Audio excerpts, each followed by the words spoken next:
채널 만에 아주 특별한 인터뷰. 앵커 전문이신 분한테 사회를 보려면요 약간 개 쫄아요. 자, 노정면 의원 나오셨습니다. 네, 어서 안녕하세요. 노정면입니다. 네. 자, 여러분들 다 아시겠지만 노정면 의원은 돌발 영상의 어떤 그 히어로 이런 분이신데 아까 제가 말씀드린 것처럼 그때 우리 목표 중에 하나가 노정면 같은 뭐 이런 게 있었거든요. 이 방송 출범할 때도. 그러니까 저번에 국회의원 선거하고 막 인재 영입하고 나오고 그럴 때 제 표현이 달랐던 건 의미가 있는 거예요. 자, 지금 민주당 원내대변이시고요. 원내대변인 빅3 뭐 해가지고 회자 됐더라고요. 원내대변인 빅3가 이렇게 막 활약하는 모습이. 아. 화면 없군요. 네.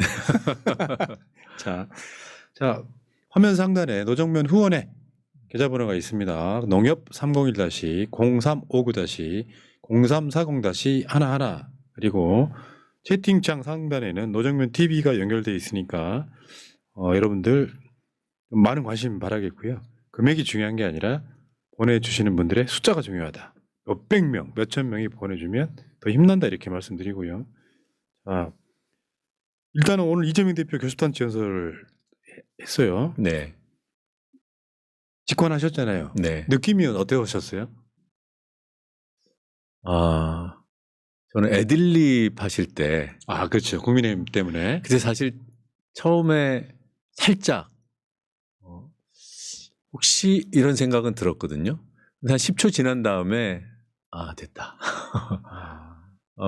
매우 안정적이고 여유가 있고 그 국민의힘 의원들이 산발적으로 목소리를 내다가 우리가 당했다 이렇게 다들 느낀 것 같아요.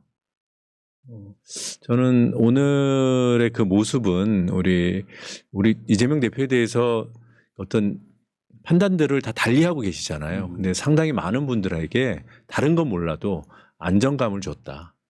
굉장히 여유가 있고 품이 넓고 듣던 거와 다르네 이런 네. 생각을 하게 하지 않았나. 뭐 내용도 중요하지만 그런 어떤 연설을 하는 태도에서 몸으로 말로 표정으로 다 얘기했다고 봅니다. 그러니까요. 윤석열이가 국회에 안 나오고 시정연설 안 하고 야당 국회의원들이 나를 모욕주게 뻔하니까 안 한다 이런 핑계를 댔었는데 네. 대선 때 생각해보면 진행이 매끄럽지 않으니까 한 2, 3분 동안 멘트 하나 못했던 윤석열이 있었고 혼자 막 열심히 잘하던 이재명 대표가 있었고 예.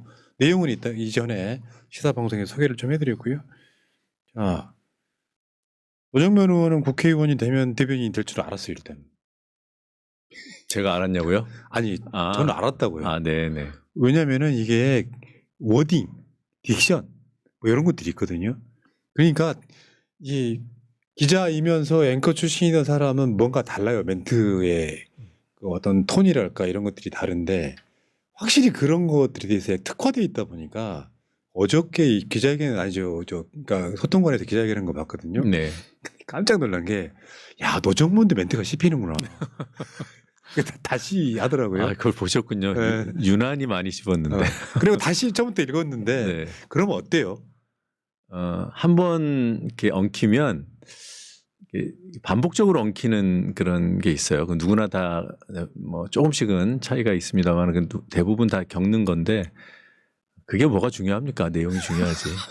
그게 아니고 속으로 네. 심리적으로 한번 봤는데 딴 생각하고 있구나. 뭔가 다른 생각을 하고 있어서 읽는 게 씹히는 거예요. 왜 앵커 같은 거 많이 하면은 그 연습은 정말 수도 없이 하잖아요. 예. 웬만하면 안 씹히려고. 노정면 의원이 뭔가 다른 생각이 좀 있었나 보다 이런 생각이 들었어요. 저는 소통관에서 하는 게 개인적으로 제일 힘들어요. 여러 가지 자리가 있잖아요. 상임위원회 자리도 있고 본회의장에서 그 대정부 질문할 때는 얼마나 떨리겠습니까? 그런데 늘상 가는 소통관이 제일 힘든 게요. 어색해요. 집중력이 떨어지는 걸 수도 있죠. 일단 제 스스로가 이런 형태의 기자회견은 너무 어색하다. 바꿔야겠다. 이런 일방적인 어떤 그 정해진 문장을 읽는 것이 얼마나 설득력이 있을까? 이게 어떻게 보면은 방송사의 형식이 딱 정해져 있는 리포트에 협조하기 위해서 그렇죠, 그렇죠. 기자들은 안 오세요. 고정돼 있는 카메라가 찍어주는 거예요. 저는 사람하고 대화하는 게 아니라 카메라 앞에서 연출하는 겁니다. 그 상황에 대한 불편함이 사실은 좀 있어요. 집중력이 떨어진 거 맞네요. 실제로 왜 본회의장이었다면 그렇게 안 할 거잖아요. 아니 근데 어느 자리나 집중해야 되니까 그거 인정할 수는 없습니다. 근데 이제 목소리나 이런 것들이 주는 신뢰감? 그런 게 굉장히 뛰어나신 분이다. 저는 그렇게 보거든요. 같은 말을 해도. 근데 최근에 논란이 아니고요. 맞는 말을 했는데 저쪽이 떼거리를 공격했던 사건이 하나 있었죠. 그 윤석열 지지율 51%. 네. 저쪽에서는 이제 여론조사 공정 이야기죠, 저게. 막 그 질문지 순서도 이상하고 막 노정면은 뭐 한 사람인지 아십니까라고 먼저 예단하게 만들어 놓고 막 여론조사했던. 여기 보니까 지금 그 노정면 대변인이 여기 대해서 한마디를 했다가 여기 보면 이런 거 있잖아요. 여당 쪽에서 아마 듣보잡 언론이라고 표현하신 네, 거예요. 네. 듣보잡 언론이라고는 안 했고요. 네. 듣보잡 조사라고 했죠. 듣보잡 발언 노정면에 펜앤드 마이크에 정식으로 사과해라 이렇게 볼 때처럼.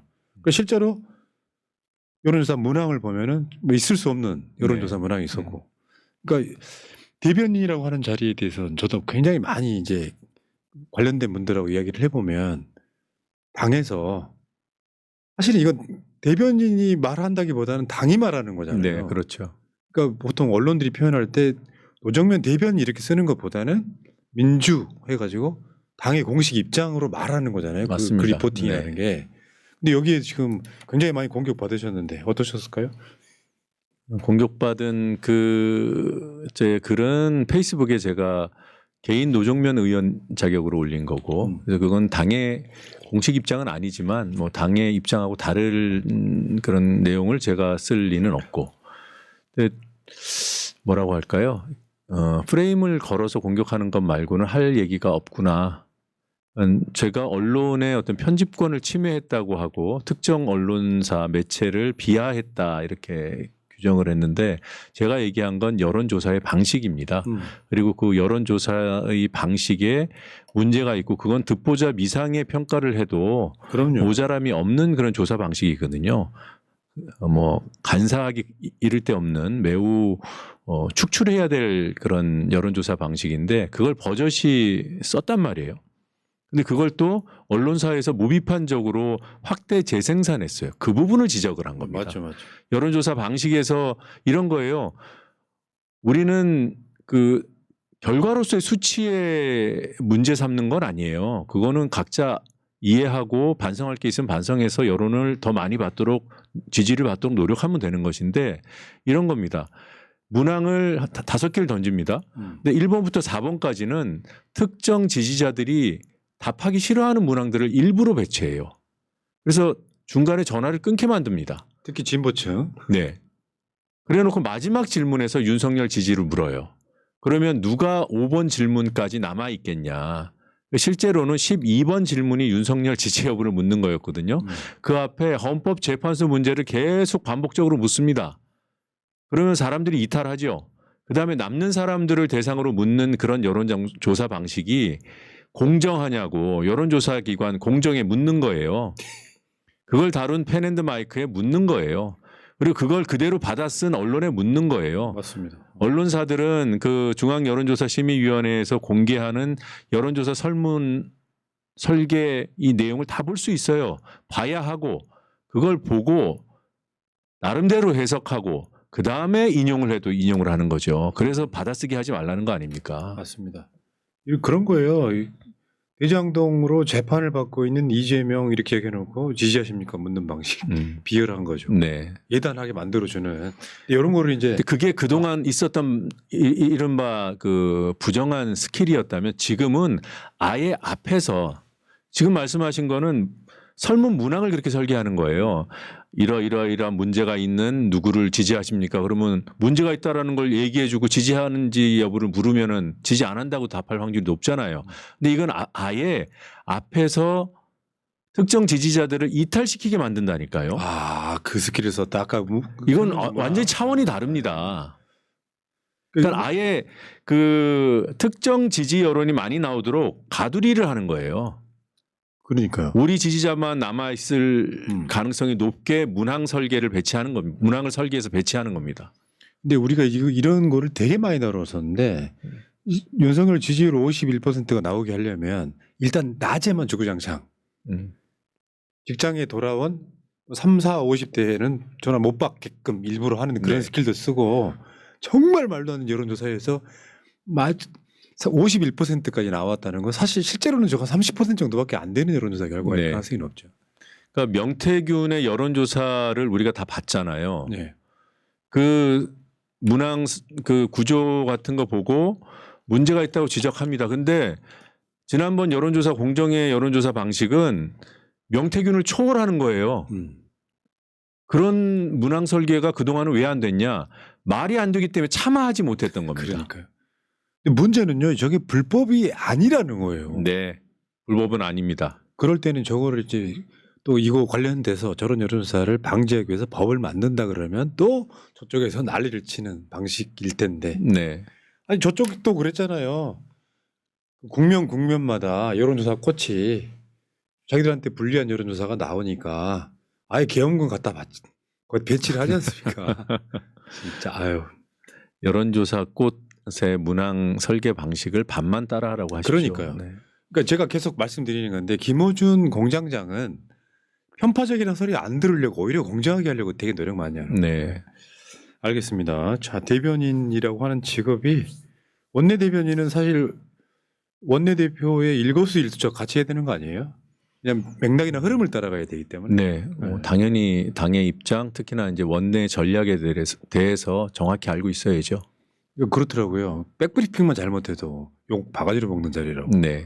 맥락을 달리 이야기해버리면 이해도가 떨어져가지고. 그리고 또 기자들에게 혼란을 줄 수 있으니까 네. 국민께 전달하는 중요한 창구가 언론들인데 그 언론 브리핑을 일선에서 원내대변인들이 맡고 있기 때문에 늘 긴장합니다. 예. 공부도 열심히 하려고 노력하고 내일 명태균 특검법 발의하신다고 해서 내용도 미리 이제 숙지하려고 노력하고 그러니까. 네, 그런 일들이 이제 일상적으로 일어나는 거죠. 공부 엄청 해야 되고요. 노정면 의원이 과방에서 또 질의하실 때 보면 야, 명품 질의시던데. 노정면 우리 의원 영입 참 잘한 것 같다 이런 생각을 해봤고요. 자, 이제 감사합니다. 주제로 한번 넘어가 볼게요. 자, 일단은 최근에 일요일 날 논평했던 내용 중에 지금 윤석열 쪽이 거짓 프레임으로 지금 곽종근 전 특전사령관을 공격하고 있다. 네. 요거거든요. 네, 근데 일요일 날 나와서 지금 당번이었던 거예요? 네, 당번입니다. 근데 지금 2월은 내내 당번입니다. 일요 당번. 아, 어떻게요? 일상생활 어떻게 해요? 일요일에. 그게 일상입니다. 네. 그러니까 대통령 민간인이라 인원 표현 사용하지 않았다. 곽종근 처벌 피하기 위해서 책임 전가했다. 이런 방식으로 메시지가 나왔고 노정면 의원은 곽종근 말 바꾸기 논란은 거짓 프레임이다. 윤석열이 1분 15초 만에 거짓을 입증했다. 이런 거거든요. 네. 근데 요거를 한 3분 정도 되는 물론 중간에 한번 씹으시긴 했지만 요거 이렇게 쭉 보면 제가 그 팟캐스트 쪽에는요 이런 왜 그걸 볼 수밖에 없냐면 팟캐스트에는 영상은 안 나가지만 네. 브리핑한 논평을 그대로 실어줘요. 그 씹은 것도 그대로 나갔습니까? 아니요. 편집해 주셨죠? 잘 아니고 잘한 것만. 그걸 왜 팟캐스트 청취자들한테 드리냐면 민주당에서 나오는 메시지 중에 제일 날카롭고 정제된 메시지라서 그런. 그러니까 노정면 의원의 소통관에 하는 모든 멘트, 기자회견은 다 새날 팟캐스트로 이미 나가 있습니다. 네. 근데 그 중에 가장 전달력, 호소력이 제일 좋은 거지. 저 상황은 왜 근데 저렇게 브리핑하신 겁니까? 핵심이라고 봤습니다. 그 윤석열 쪽에서 어떻게 보면 참 비웃음을 살 그런 전략이거든요. 뭐 일단 우기고 보는 거. 그거밖에 할 게 없다. 왜? 그리고 그거라도 해야 된다. 왜냐? 곽종근 사령관의 진술이 그 증거들 가운데 가장 강력하고 핵심이기 때문에 국회 본회의장에 있는 사람들을 대상으로 끌어내라는 지시를 직접 받은 사람이 곽종근 사령관이고 이분은 또 우연히도 화상회의를 하면서 마이크를 켜놨다고 하잖아요. 그러니까 이 얘기를 함께 들은 사람들이 수도 없이 많은 거예요. 그러니까 진술 신빙성이 가장 높습니다. 그러니까 윤석열 쪽 입장에서는 곽종근의 진술을 깨야 돼요. 그러니까 곽종근이 뭐라고 했냐면 의원들 끌어낸 거가 맞습니까? 라는 질문에 맞다고 해왔잖아요. 그러다가 저쪽에서 윤석열 쪽에서 자기는 의원이라고 안 하고 요원이라고 했다고 했잖아요. 근데 그랬더니 사람들이 막 비웃잖아요. 그러다가 6차 변론, 그러니까 지난주 목요일에 정확히 그러면 당신이 들은 말이 무엇이오라는 헌법재판관들의 질문에 답을 하는 과정에서 멘트가 딱 정해져 버린 거예요. 인원을 끌어내라고 했다. 아직 정족수 미달인 것 같으니 문을 부수고 들어가서라도 안에 있는 인원들을 빨리 끌어내라. 이게 곽정근 사령관이 진술한 윤석열의 멘트입니다. 예. 그랬더니 이제 윤석열이 나는 인원이라는 얘기 안 하는데 평소에도 안 하고 이전에 한 적도 없고 뭐 이런 취지로 얘기했잖아요. 예. 근데 그 얘기하고 한 1분 정도 지난 다음에 인원을 얘기하기 시작합니다. 그러더니 예. 연달아서 한 4번을 얘기해요. 본인이 나 인원 안 써 그래 놓고 인원을 쓰고 있었어요. 그리고 또 언론이 과거 사례를 찾아보니까 그냥 검색어 넣으면 그냥 나오는 거예요. 인원이. 그러니까 자기네들 아카이브에 있는 과거 영상들 찾아가고 틀었잖아요. MBC도 틀고 예. 그리고 뭐 JTBC도 틀고 뭐 SBS도 틀고 그러니까 조롱거리가 된 거예요. 그러니까 그 윤석열이 또 뭐라고 했냐면 윤석열 측에서 인원을 쓰긴 썼는데 지시대명사로는 안 썼다. 저는 나는 사람이 얘기하면서 이 단어는 지시대명사니까 쓰지 말아야지. 주어니까 써야지. 이렇게 사고하면서 언어 생활을 한다는 거예요. 하여튼 그런 말도 안 되는 상황이고 이게 핵심에 닿아 있기 때문에 논평을 해야겠다 네, 판단한 그러니까요. 겁니다. 이 지시대명사로는 안 쓴다. 그 말이 뭔 말인지도 모르겠고 저거는 아마 상식을 가진 일반 시민들은 거짓말인 거 뻔히 알 텐데 자기 지지층한테는 그 말 안 썼대. 지시대명사로는 안 썼대. 이런 식으로 이제 오로지 자기 그거들을 향해서만 메시지 내고 있는 거죠. 네. 곽종근 사령관이 이제 복원해낸 윤석열의 지시가 인원들을 끌어내자잖아요. 이렇게 축약을 하면 계엄군이 들어가서 인원들을 끌어내. 그런데 이제 반박 사례로 언론이 찾아낸 거는 뭐 인원이 없다, 인원이 많다, 다 주격 조사가 붙은 것들이에요. 목적격 조사가 붙은 게 아니더라고요. 그래서 지시대명사 얘기를 한 것 같아요. 그래서 제가 검색을 한 번 더 해봤어요. 인원을로 붙여가지고 윤석열 인원을 했더니 과거 그 대선 토론 때 자기 그 부인 김건희 도이치모터스 사건에 대한 수사가 매우 강력하게 진행됐다는 그런 얘기를 하면서 검찰이 인원을 많이 투입했다. 그래서 제가 인원을도 찾아서 이렇게 보여드렸습니다. 예, 아이고 참. 그러니까 궁색해서 그런 거잖아요. 사실은 탄핵이 지금 파면이 코앞에 와 있어서 뭐라도 던져보는 건데 지금 전략은 이런 거예요. 자기 지지층 극우들을 상대로 나 옥에서 꺼내줘. 난 이거 하고 있다고 보거든요. 그거 외에는 살아날 방법이 없는 상황. 옥에서 꺼내기 전에 예. 판을 뒤집어줘. 뭐 그렇죠. 그렇기도 하고. 뭐 오늘도 인권위 많은 사람들이 몰려갔다고 하는데 지금 이후 상황을 좀 체크를 해봐야 돼요. 왜냐하면 인권위에서 기각이 나왔거든요. 그리고 그 대중 집회에서 뭐 집회 주최자나 그리고 요즘에 그 주목을 많이 받고 있는 전한길 씨 네. 이런 사람들 대중 동원력이 큰 거 아니에요. 그건 확인이 되잖아요. 그러면 더더욱 책임이 더 커지는 거 아니겠습니까? 근데 그런 사람들이 앞에 나가서 헌법재판관 실명을 막 얘기합니다. 반역자래요. 어쩌라는 겁니까? 헌법재판소 가서 휩쓸어 버려야 된다고 하고. 그러니까 이게 그런 사람들로만 끝나면 문제가 안 되는데 국회의원들이 그 행사에 직접 가서 네. 사실은 행사에 뭐 이럴 수는 있거든요. 이 사람들이 말하는 거랑 나랑 입장이 다르다 이런 게 뭐 그렇게 얘기할 수 있잖아요. 우리 방송도 네. 저 인터뷰가 하는 말이 우리 방송의 공식 입장 아니다 할 수 있는데 이 사람들은 아예 거기 흡수돼 있는 거잖아요. 지금. 가서 잘 보이려고 그러는 거죠. 얼굴 도장, 눈 도장 받으려고. 근데 그 행사의 주요 장면들 설명을 잠깐 드리면 예. 사회자가 이렇게 소개합니다. 국민의힘 의원들 뭐 당협위원장들 많이 오셨습니다. 무대 위로 올리겠습니다. 그러면서 소개 멘트를 이렇게 합니다. 충성을 다짐하는 의미로 인사하겠습니다. 지지층 그거들한테 네. 이런 경우가 없었지 않아요? 우리 촛불 행동에서는 오랫동안 탄핵 집회를 해왔잖아요. 네. 민주당이 이런 어떤 탄핵에 대한 입장을 정하는 게 매우 어렵지 않았겠습니까? 탄핵의 티귿자만 꺼내면 막 벌떼같이 달려들어서 막 죽일 둥 살릴 막 이렇게 막 싸워댔고, 예. 그러니 국회의원이 탄핵 집회에 나가는 것 자체가 얼마나 어려웠어요. 뭐 한두 명 개인적으로 가면은 막 난리들을 치고. 근데 본인들은 막 8명, 10명 이렇게 주르르 올라가서 국민의힘 관계자들이 제가 이렇게 영상으로 보니까 못 가도 한 20-30명은 갔어요. 네.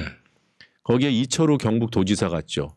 그다음 구미시장 갔죠. 권영진 의원 갔죠. 뭐 강대식 의원 갔죠. 뭐 이인선 의원 가고 뭐 등등등등 이만희 의원, 이다리 의원, 제가 왜 이렇게 이름을 잘 기억하죠? 대구에서만 12명 중에 7명. 네, 많이 갔습니다. 네. 그리고 그 이제 대표로 발언을 하라고 사회자가 소개를 했고, 그리고 마이크를 잡은 게 그 이철우 도지사예요. 근데 아시다시피 도지사는 정치 행위를 할 수 없는 고위공직자입니다. 그렇죠. 근데 거기 나가서 마이크 잡고 저 시원스럽게 연설하고 싶은데 도지사는 연설을 못 한답니다.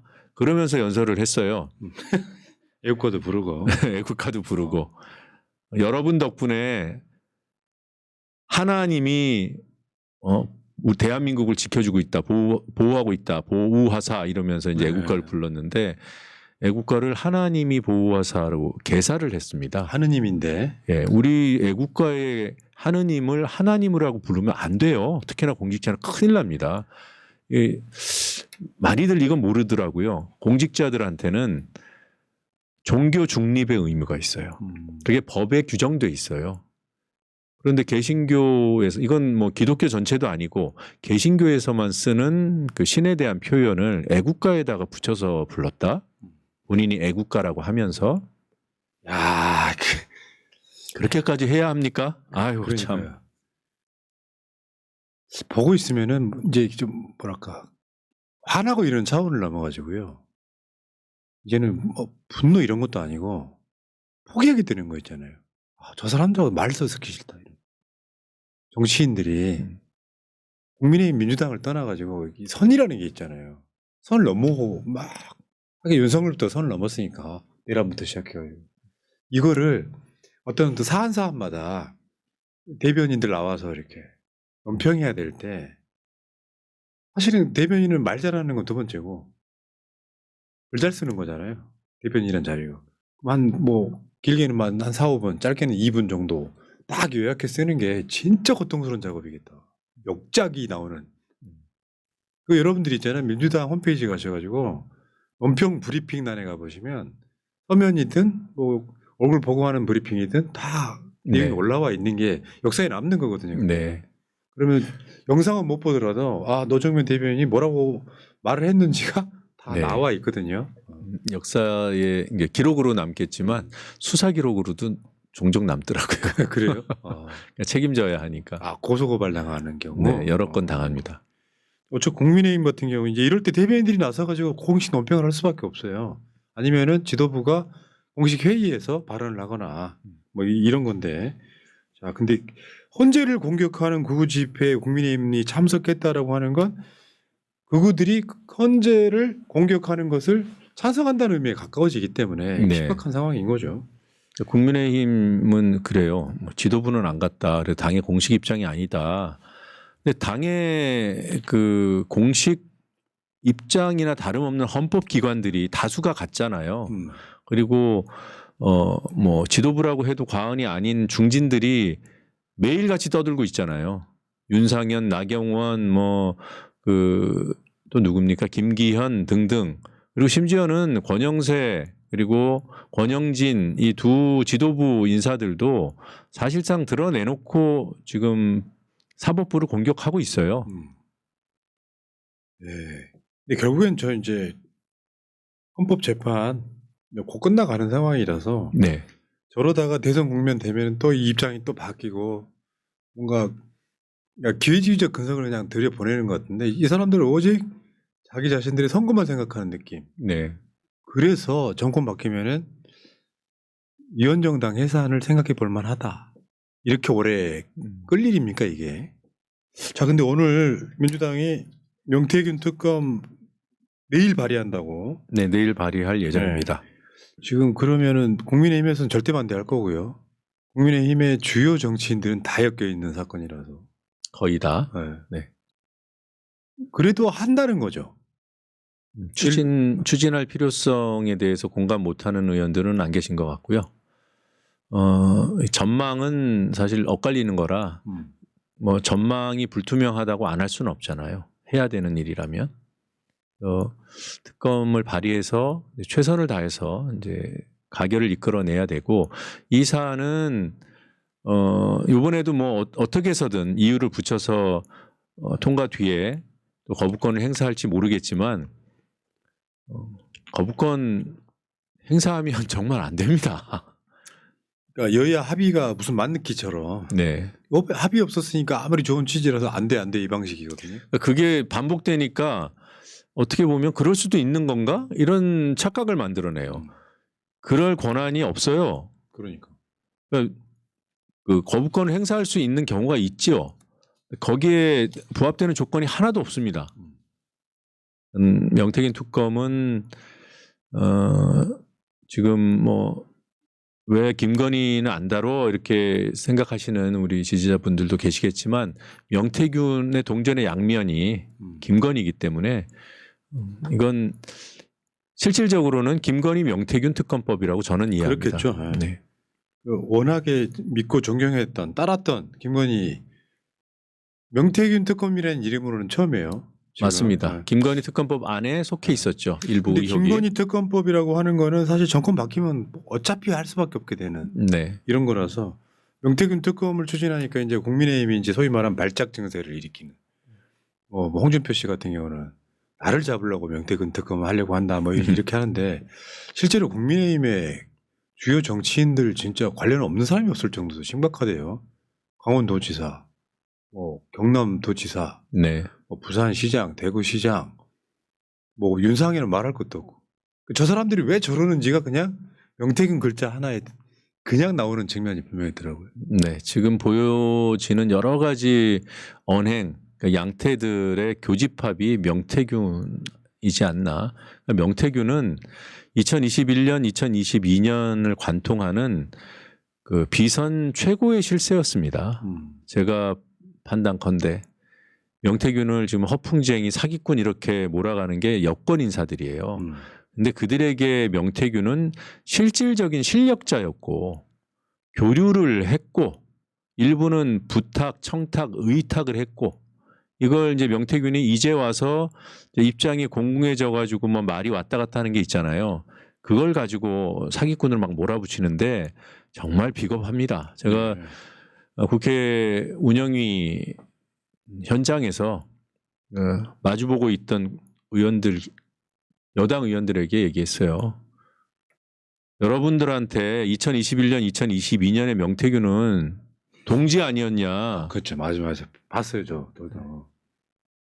네, 아무도 반박을 안 하더라고요.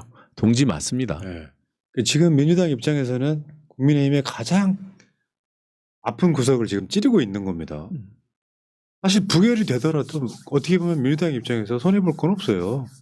나중에 정권 바꿔서 하면 되거든요, 다.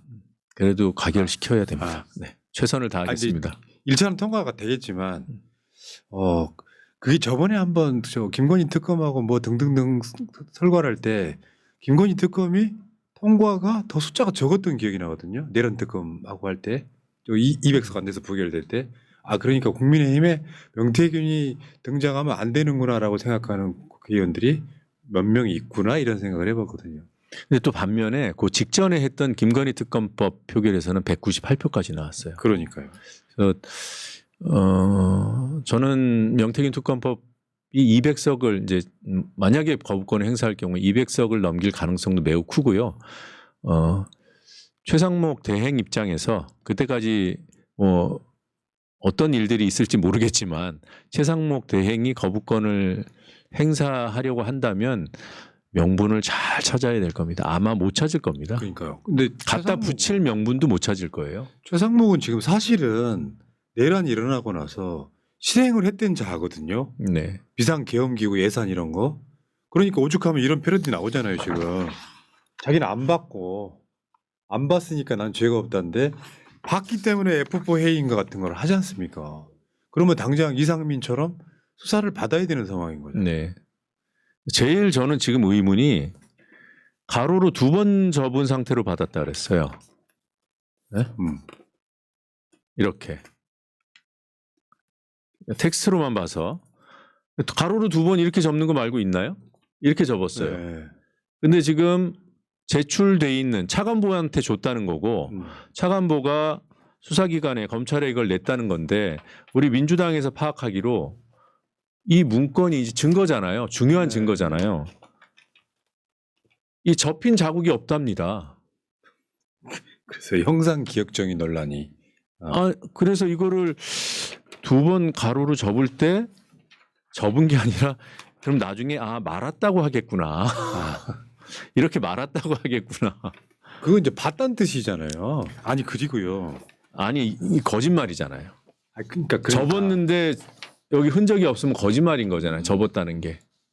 그거 말고 이해되는 측면이 있나요? 아니 근데 이런 측면이 있어요.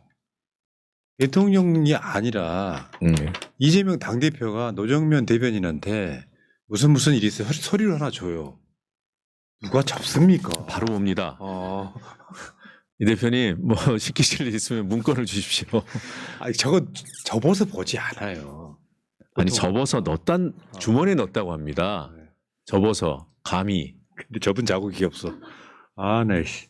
어쨌든 지금 최상목은 뭐랄까 윤석열이 탄핵되고 나면은 처벌 1순위가 아닐까 싶어요. 최상목, 이상민은 반드시 전 처벌해야 된다고 생각합니다. 예. 자, 근데 그러면 자연스럽게 윤석열 탄핵 심판으로 한번 가볼게요. 아마 이번 주까지 증인 신문이 끝날 것 같고 지금 현재까지 제가 방송 들어오기 전까지 분위기는 헌재가 더 이상 증인 신문을 안 할 가능성이 높아 보이는 멘트들이 좀 나왔었거든요. 오늘 정도에는 이제 변론을 조금 더 하겠다면 발표를 해야 네. 그 당사자들이 준비를 하잖아요. 13일까지만 지금 예정이 돼 있단 말이에요. 이번 주 목요일까지만 그 변론 기일이 잡혀 있어요. 7차, 8차. 몇 번 더 한다면 오늘 정도에는 그 일정이 발표되지 않았을까 싶은데 아직 안 잡혀 있습니다. 지금 보니까 헌재에서 오늘 나온 게 윤석열 탄핵 심판 변론 기일 추가 지정 결정 안 됐다라고 좀 애매모호하게. 네. 그다음에 헌재에서 나왔던 게 검찰 조서를 탄핵 심판 증거 사용 가능하다 이렇게까지 나왔거든요. 네. 전체적인 흐름은 헌재에서는 이제 왜냐하면 이게 시급성 때문에 윤석열 탄핵을 빨리 결정해 주는 게 중요한 시점인데 언제까지 끌려갈 수는 없다는 아마 입장이 잡힌 것 같습니다. 느낌이. 뭐 국민들께서 다 그 6차 변론까지 주요 내용들은 다 보셨으니까 얼마나 지금 이 시간이 아까운지 아실 것 같아요. 그렇죠, 그렇죠. 이게 논란이 정말로 돼서 사실 규명이 필요하고 증거를 더 수집해야 되고 그러면 더 해야죠. 그런데 말도 안 되는 거짓말을 하고 있잖아요. 증언들은 차고 넘치는데 이걸 보는 것 자체가 우리 국력 낭비입니다. 나올 건 다 나왔는데. 네, 아니, 디테일로 들어가면 그게 형사재판이지 탄핵 심판입니까? 그럼요. 다른 걸 떠나서 포고령, 국회에 군인 집어넣은 거 이 두 가지만 해도 탄핵 사유 충분 차고 네. 넘치잖아요. 거기서 이제 인원이네, 요원이네, 뭐 의원이네 이런 소리 하고 있고 똑같은 소리 계속 들어야 돼요. 네, 지난 6차 변론 때 그러니까 윤석열 쪽에서 마지막 발악을 한번 해본 거라고 저는 평가합니다. 말도 안 되는 그 주장도 해보고 그리고 탄핵 공작이라는 프레임도 한번 만들어보고 이 얘기는 올 때까지 다 왔다는 뜻 같아요. 그러면은 실제로 이번 주에 끝난다면 네, 예정되는 날짜가 2월 27일, 28일 이 정도거든요. 네, 그러면 4% 그러니까 이번 주를 제외하고 나면 2주 정도 시간 안에 결정될 수도 있겠다라는 늦어봐야 그 다음 주 정도. 이제 기술적인 변수가 마은혁 재판관 후보에 대한 임명 여부가 만약에 이번 주 안에 헌재의 판단이 나오고 최상목 대행이 어떤 결정을 하는 시간이 있다면 그것까지 보고 헌재가 변론기일 추가 여부를 판단할 가능성이 있겠다. 그렇겠네요. 그러니까 지금은 지금 상태로는 변론을 더 할 필요 없다라는 입장인 것 같긴 합니다. 뭐 제가 꼭 헌재 입장이 아니더라도 다른 어떤 여러 가지 상황을 봤을 때 13일이 마지막 변론은 맞는 것 같은데 마은혁 재판관을 최 대행이 만약에 임명을 한다면 마은혁 재판관이 지금까지 있었던 변론을 따라갈 확인하고 같이 합류해서 판단하려면 시간이 좀 필요하잖아요. 그것을 하는 기일을 잡을 수는 있겠다. 그래야 봐야 한 일주 정도.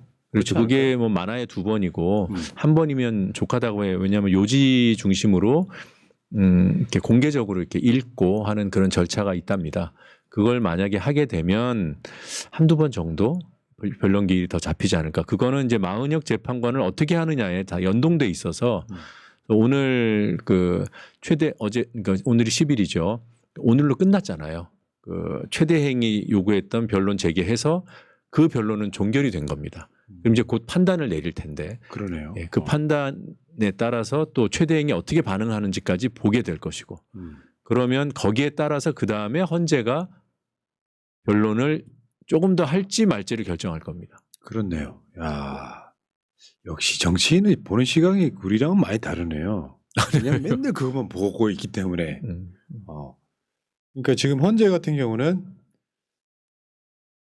지금 들려오는 분위기라는 게 있잖아요. 예를 들면 윤석열이 임명한 재판관도 있고, 뭐 윤석열이 임명한 대법 원장이 추천한 재판관도 있고. 네. 그런데 이제 이석연 전 법제처장 같은 경우는 전원일치, 만장일치라는 표현보다 전원일치라는 표현을 쓰나 보죠. 네. 그러면 지금 예를 들면 마은혁을 빼고 8명도 누가 임명했건 간에 요거는 파면의 결정을 내릴 수밖에 없다. 이런 예상이 좀 팽배하지 않습니까? 그건 전망과 예상의 영역이어서 저는 최대한 끝까지 신중하게 마은혁 재판관까지 합류한 상태로 판단 내려지는 것이 헌법재판소가 운영되는 취지에도 부합하고 그리고 또 마은혁 재판관을 지금까지 임명 안 한 것의 어떤 부당함에 대한 어떤 그러니까 바로잡음, 정정의 그런 효과도 있고 그런 의미들을 살려서 구인이 평의해서 이제 결론을 내리는 것이 합리적이라고 봅니다. 하루 한 번 정도 변론을 더 하는 한이 있더라도. 하긴요. 우리가 일주일, 2주일 더 못 기다릴 이유는 없잖아요. 네. 너무 이제 불확실성이 커지다 보니까 저쪽에서는 여론조사 51% 같은 사실상 조작을 동원해서 뭔가 이 판을 엎으려고 엄청 노력하고 있는데 엎어지면 저는 그거는 대한민국 헌정 중단이라고 보거든요. 네. 그러니까 전원 일치든 아니든 상관없이 윤석열을 파면하지 않으면 대한민국 헌정은 사실상 문 중단된다. 대표님 그런 예상을 하실 필요가 없어요. 그런 일은 일어나지 않습니다. 그러니까 당연히 네. 그런 건데 누가 그런 얘기 하시더라고요. 낙관론과 비관론이 있는데 낙관론을 펼치는 사람들도 가장 비관적인 상황을 준비하면서 펼쳐야 된다. 맞습니다. 뭐 이런 얘기 네. 그래서 제가 마은혁 재판관 임명이 반드시 필요하다고 말씀드리는 이유가 거기에 있습니다. 자신감은 있어요.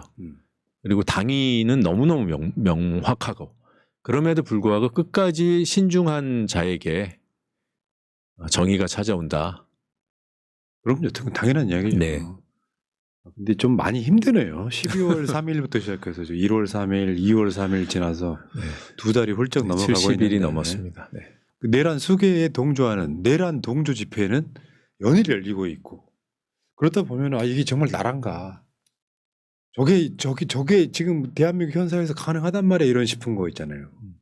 저게 말이 되냐. 저걸 어떻게 사회 전체 구성원들이 내버려 두고 있냐. 제가 비슷한 경험을 아주 오래전에 한번 했습니다. 87년 6월 항쟁을 거쳐서 6.29 선언을 이끌어냈잖아요. 예. 이제 미완의 혁명에 그쳤죠. 그때 이제 대선 전국이 펼쳐지고 DJ YS가 출마하고 이제 단일화에 실패하고 저쪽에서는 노태우를 대통령 후보로 선출했잖아요. 그랬죠. 노태우는 독재자 전두환의 친구이자 그 정권의 2인자이자 광주 학살의 공범이고 그자가 대통령 후보로 나섰어요. 그런데 여의도 광장이 수두룩 빽빽 다 찼습니다. 저는 기억납니다. 제가 그때 대학생이었거든요.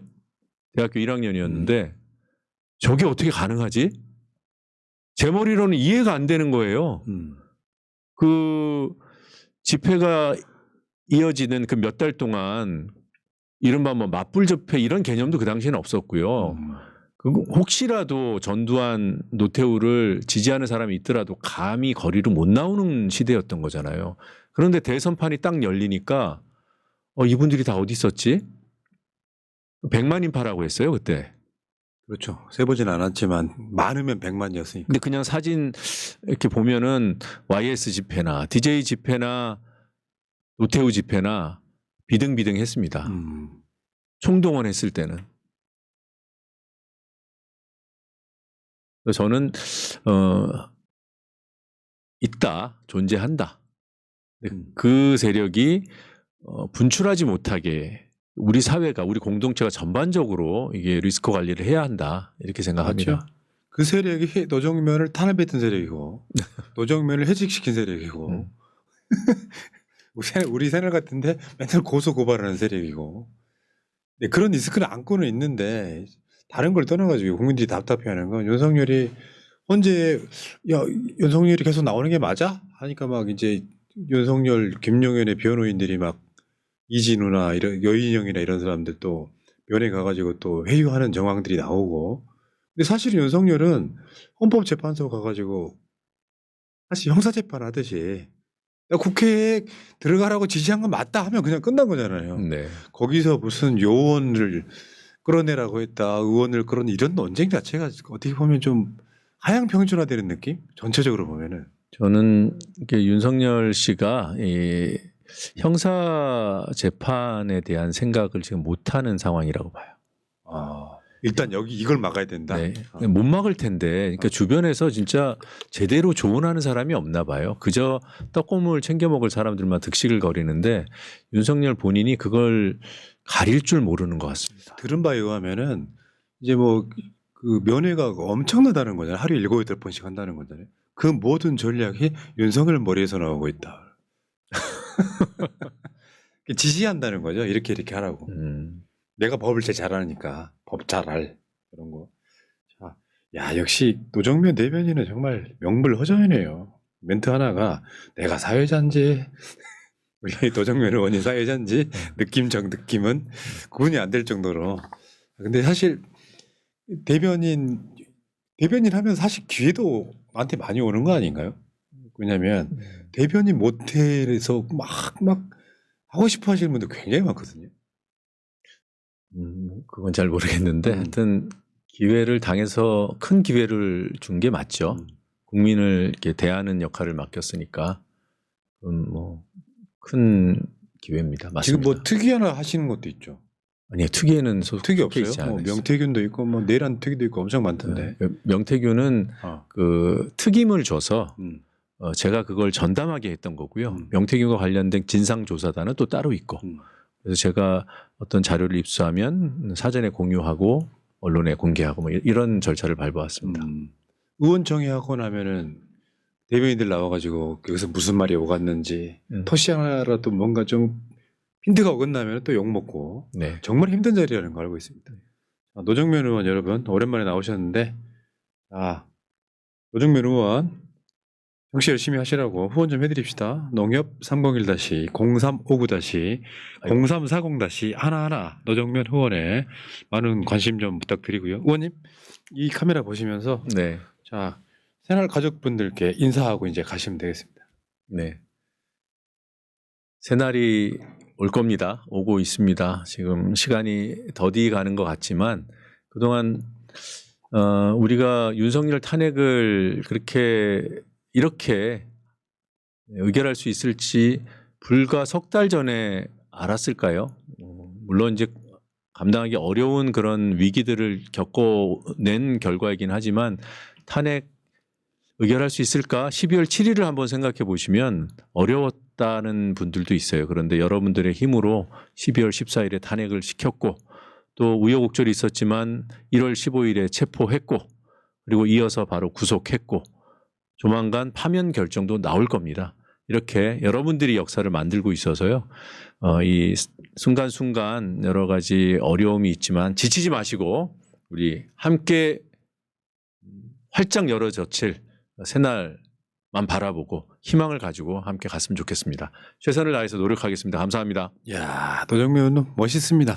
자, 블루 다이아님 감사드리고요. 랑맨TV님, 인천 부평구 갑 노정면 의원 응원합니다. 새날 파이팅, 대한민국의 희망 이재명 하셨습니다. 노정면 의원 인터뷰 마치겠습니다. 자, 수고하셨습니다. 감사합니다.